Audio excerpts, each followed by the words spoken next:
বাস টার্মিনালে আসা পর্যন্ত নানা ঝক্কি পেরিয়ে মোটামুটি স্বস্তিতে বাড়ি ফিরছে মানুষ। সড়ক মহাসড়কে যানবাহনের চাপ থাকলেও ভোগান্তি নেই, তবে বাসগুলোতে দ্বিগুণ ভাড়া নেওয়ার অভিযোগ রয়েছে। প্রতিনিধিদের পাঠানো তথ্য ও ছবিতে রিপোর্ট।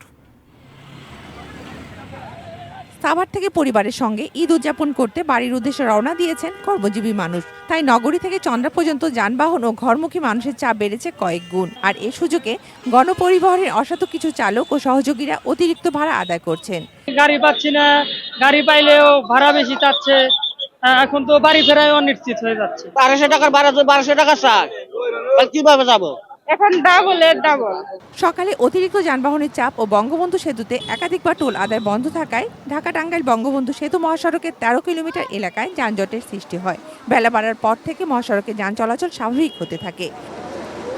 গাজীপুরের অধিকাংশ পোশাক কারখানা ছুটি হওয়ায় পোশাক শ্রমিকদের ভিড় বেড়েছে পথে পথে। যানবাহন কম হওয়ায় অনেকেই ঝুঁকি নিয়ে বিকল্প উপায়ে বাড়ি ফিরছেন।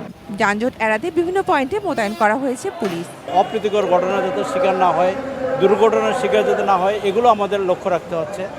একই সাথে যারা কর্মক্ষ মানুষ, যাদের বাড়িঘর ফাঁকা হয়ে যাচ্ছে, তাদের ফাঁকা বাড়িগুলো নিরাপত্তা দেওয়ার জন্য টহলও বাড়ানো হয়েছে।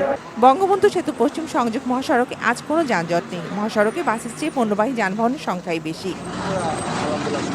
ঢাকা মাও এক্সপ্রেসওয়ে ও পদ্মা সেতু টোল প্লাজায় যানবাহনের চাপ নেই। যানজটহীন ফাঁকা সড়কে নির্বিঘ্নে নারীর টানে ঈদে বাড়ি ফিরছে মানুষ। আসছি কিশোরগঞ্জ থেকে গোপালগঞ্জ যাব, কোথাও কোনো জ্যাম নাই।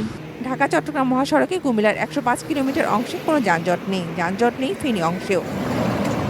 এদিকে বন্দরনগরী চট্টগ্রাম ছাড়ছে ঘরমুখী মানুষ, ফলে বাস টার্মিনাল ও রেল স্টেশনে সকাল থেকেই ছিল মানুষের ভিড়। তবে স্বস্তিতেই বাড়ি ফিরতে পেরেছেন তারা। Shakil Aziz, desk report, ATN news.